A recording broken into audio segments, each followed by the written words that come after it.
डबे वगैरे देऊन मी चाललो आता घरी. आणि येताना आपण पायरीने आलो, जाताना आपण चाललो लिफ्टने.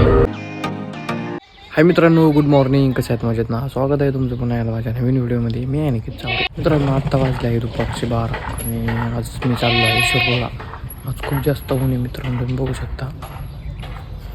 मित्रांनो, आपल्याला शिरोळला जायचं आहे, ते म्हणजे आपल्याला डबे द्यायला. आणि आज वाजले आहे, आता खूप जास्त टाईम झाला आहे, कारण आज दुपारचे 12 वाजले आणि आज खूप लेट झाले डबे द्यायला. तेव्हा चला लवकरात लवकर जाऊया आपण. आपल्याला जायचं आहे टू व्हीलरवर, कारण एवढं ऊन लागतं टू व्हीलरवर बाहेर, तर काय विचारलंच ना. मित्रांनो, मी चाललो आहे विशालची स्कूटी घेऊन. करू शकताय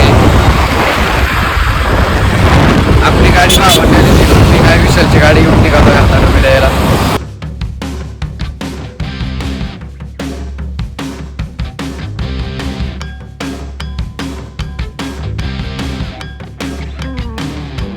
एवढं ऊन लागतंय मित्रांनो टू व्हीलरवर, काय विचारायला होऊ शकता. मित्रांनो, स्कूटीचा तसा फायदा पण खूप जास्त आहे, कारण आपल्याला डबे वगैरे सगळी ठेवायला जागा आहे, तुम्ही बघू शकता. म्हणजे आपल्याला हातात वगैरे धरायची काही गरज नाही आणि हँडलला पण लटकायची गरज नाही. एकदा मध्ये ठेवलं का आपण डायरेक्ट जाऊ शकतो आपण कुठं पण. आणि स्कूटी मित्रांनो एकदम कम्फर्टेबल पण आहे आपल्याला यायला जायसाठी. फायनली मित्रांनो मी पोहोचलो आहे. जाऊ डबे वगैरे केले, आपल्याला जायचं आहे आता पायऱ्या. डबे वगैरे देऊन मी चाललो आहे आता घरी. आणि येताना आपण पायरीने आलो, जाताना आपण चाललो लिफ्टने. आपल्याला जायचं आहे ग्राउंड फ्लोअरला.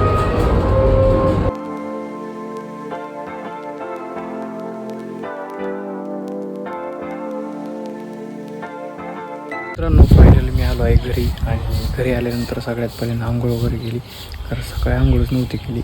मित्रांनो, मी माझा आजचा छोटासा ब्लॉग इथंच थांबवतो. भेटू मग आपण आपल्या नेक्स्ट व्हिडिओमध्ये. व्हिडिओ आवडला असेल तर लाईक करा, नवीन असेल तर चॅनलला सबस्क्राईब करायला मात्र विसरू नका.